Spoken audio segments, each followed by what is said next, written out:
In today's video we're going to demonstrate how to fix broken washer jets.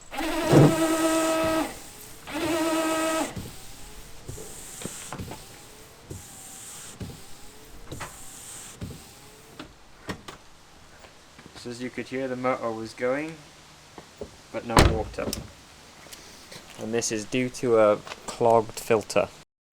So here we have the line that goes directly to the washer jets. Now this then feeds down the side through the fender or through the arch then into the bottle. I'm going to add this at the start of the video because despite doing the filter fix and then analysing, I guess, the bottle and the filter slash pump for any leaks, I've replaced the filter. I still have leaks in the system. When I press the jets, it goes all over the floor. I've noticed that there's a puddle that's formed, and there's our issue. Here's where our water's going. Now it doesn't look like it's from around the bottle, so what I've decided to do is have a look under here. So this goes, as I said, down at the fender, and you can see it by wanting to access this area. This is where it roots under, but first you have to remove this cover, which underneath it is the brake fluid reservoir. So we're going to remove that. Is 3 8mm, 1, 2, and there's another one up there. Take that off and let's have a look.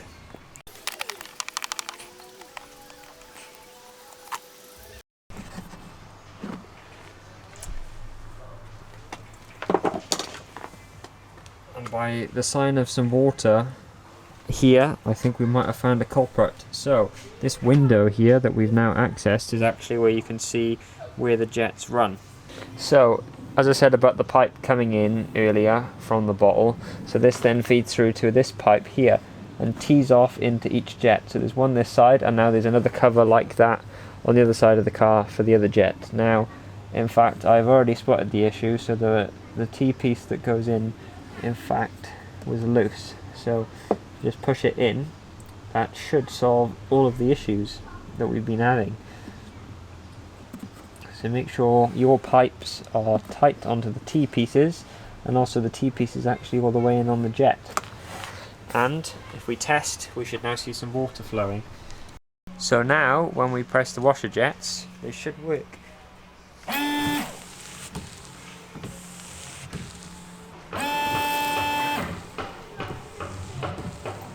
And if you want to test your headlights, just remember they might actually need to be switched on for the washers to work.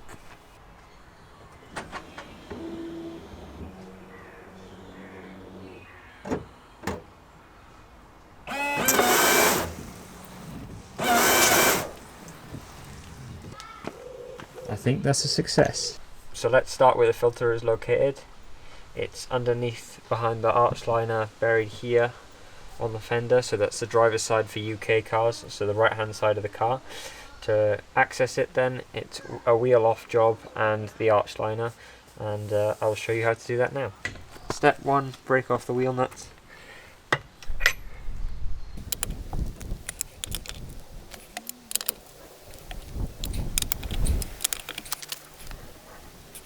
Step 2, jack up the car.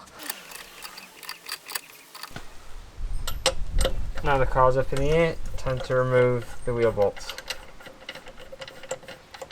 Or nuts in my case.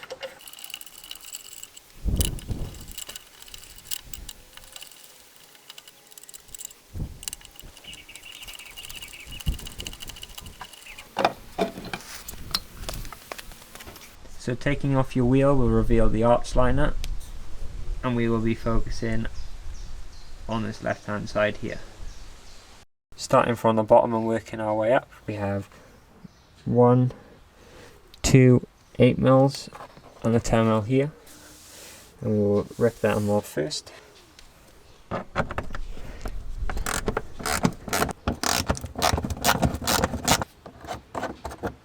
That's one.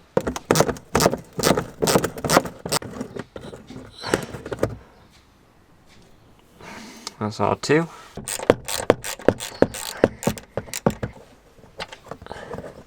So remember, this is our 10mm, the other 2 were 8. Now we go back to our 8mm.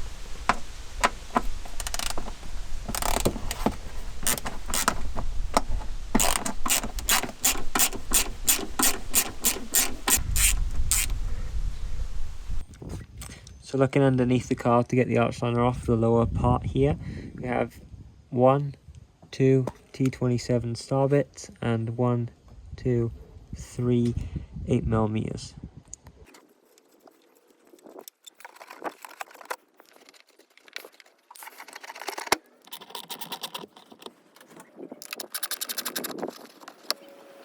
You can leave the top one in because you just want to get enough to lower this down, so you could even leave this back piece in if you really wanted to.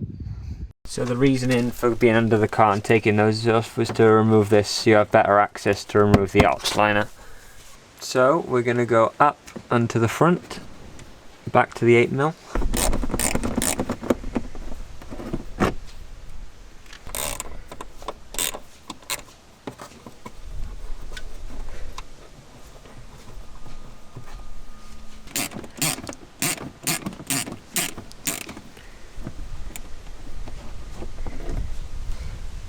The last one on the front is indeed a 10mm. Now it's arch liner pull time out.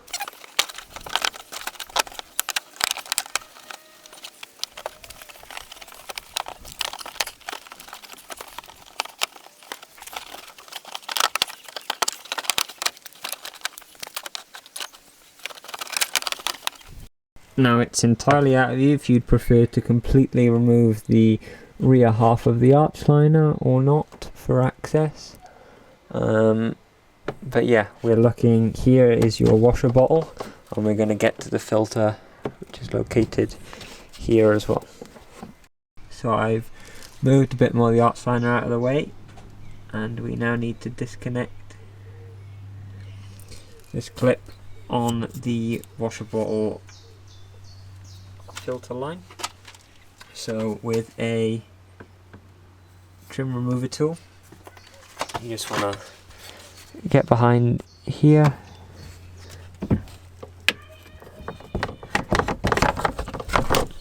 and pop that off. So you can either just be happy with that one, or if you want to make sure there's less strain on the line, there's another one at the top here. Gentle as you can with it, and also look after the line.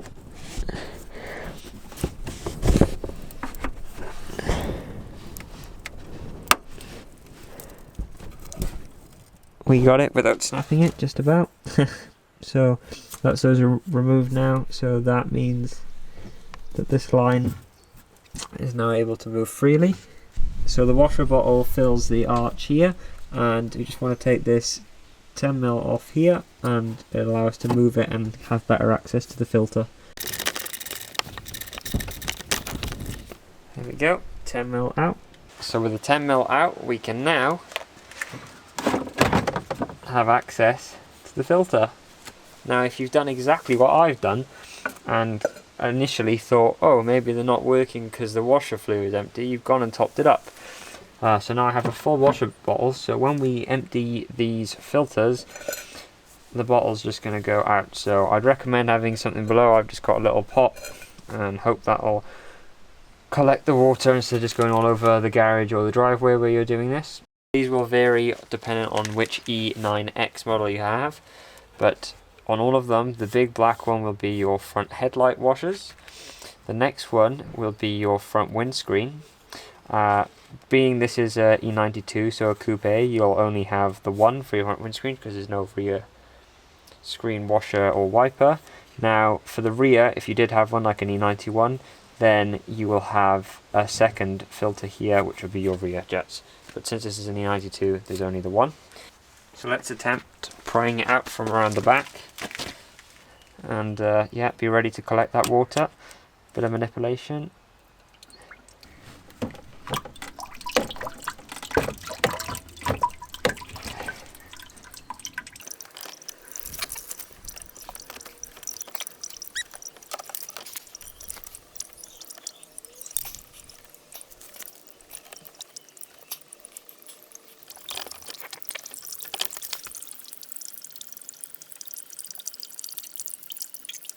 So now the water has basically drained out of the bottle, a bit too much, and let's try and get this filter out.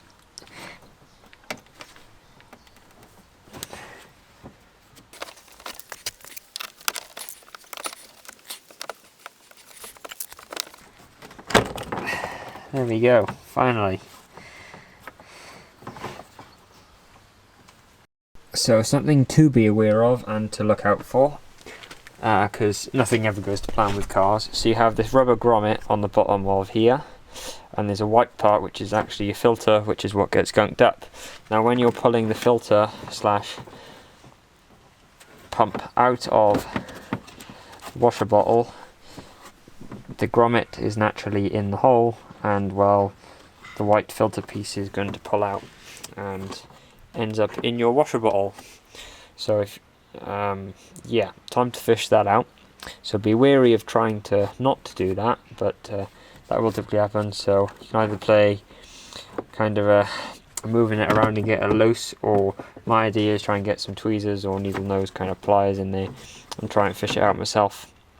But the good news is the amount of gunk that's kind of come out here as I'm shaking it around a bit, which is great, because it's not good that it's in there, but it's good that now it's coming out. So hopefully that would be a problem solved.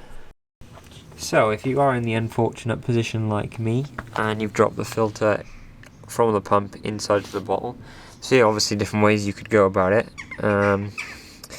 There's two things that I'm now going to try and achieve. So I tried to get it out just by trying to fish it out, and failed that. So the other thing is obviously the reason why we're here anyway cleaning the filter is to make sure there's no residue, no crap in the tank or on the filter. Now shaking it around, and unless if you're taking the tank out completely to drain it, then you still have all the residue and crap sediment in the bottom. So plan is to tape this hole up or put the filter, the pump back in. Going to fill it with warm water and some dish soap, and hoping that the filter itself rises to the top to fish it out. But by doing that, then you can swish it around and clear the tank, clean it out when we drain it out, and hopefully that will remove all of the rubbish that is in here. So I've put the pump back in with the bung on the end. Obviously the filter is still in here in the bottle, so I'm going to fill it up with water and hope that rises, whilst putting warm water and some detergent in there, some washing up liquid, and that will clean it out hopefully.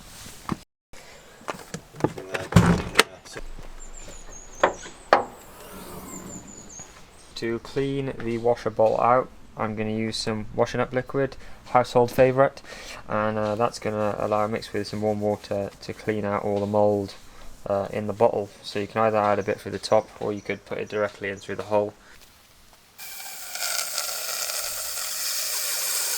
If you're an unfortunate case like me, then your filter will be in the bottom of your washer bottle. Now attached to the bottom of your pump then is this rubber bung, as you can see. So this slides onto the bottom and your filter would be attached. So they are actually meant to be one piece, as I've ordered a new one, so yours could be broken, so you might need to order a new one as well. And they're actually one piece, so you have your filter at the bottom with the bung on the top, and that will just slide all the way onto your pump like that. And that's done. So hopefully you won't have to order a new one, but I've put in a link in the description below of one. You can buy them off Amazon or eBay for around £4, I believe I paid mine, and that's a heavy Bilstein part. But yeah, hopefully you can just clean yours up nice and easy and put it back in. So we did the clean out with some washing up liquid and some warm water. So now with our new filter on, we should be able to just kind of slot it back in the hole really. So that's it, kind of semi locked into the bracket. Now to try and get it down into the hole and lock it in. So lock that pipe in there. So before we get too excited, now the pump is back in with the new filter, or clean filter hopefully in your case. We will fill it up with some water and test if the jets work. So the key here won't just be to check if the jets work, but also to check if we have any leaks in the system. So check for any puddles around the bottle, because tugging it around might have loosened some of the pipes. So just be careful of that. You just want to look if any water is escaping the system from running down from this funnel here. First thing to check is there's no puddles that are formed, and now let's test the jets. So now when we press the washer jets, they should work.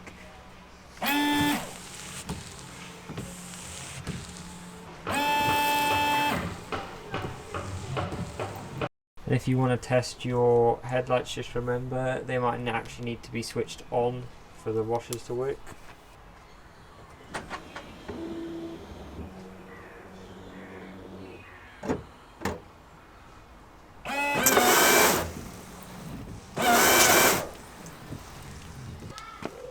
I think that's a success. So step 1, reassembling. We are gonna make sure the washer bottle is back in place, and to do that there was the one 10mm. So there's one bolt that actually holds the bottle in place. Okay, so that's in. So now we've got to secure the line back in place, so I've popped one back in there, and we've got a second one up here.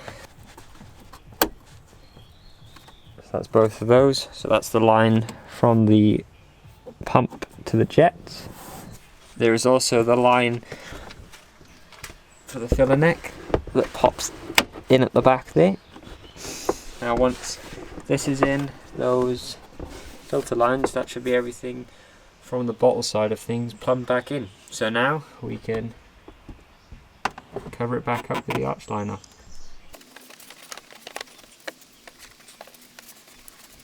So to begin, I'm going to start where we left off then. So I'm going to get this lower piece connected with the bits underneath and work our way back. I don't want to teach like suck eggs. I will go quickly through what I'm doing, but I won't do as much. But yeah, start with the 2 T27s and the 2 8mm underneath. A tip for when putting the arch liner back on, just please make sure that this almost tab, so the edge of the rear part section of the arch liner is kind of locked in there, because that will allow everything to line up properly so you can put your bolts in across here, otherwise they will not want to go in.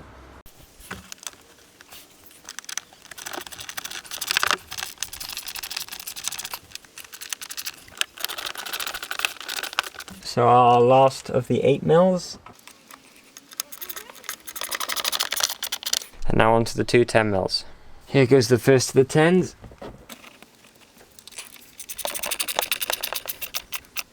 One.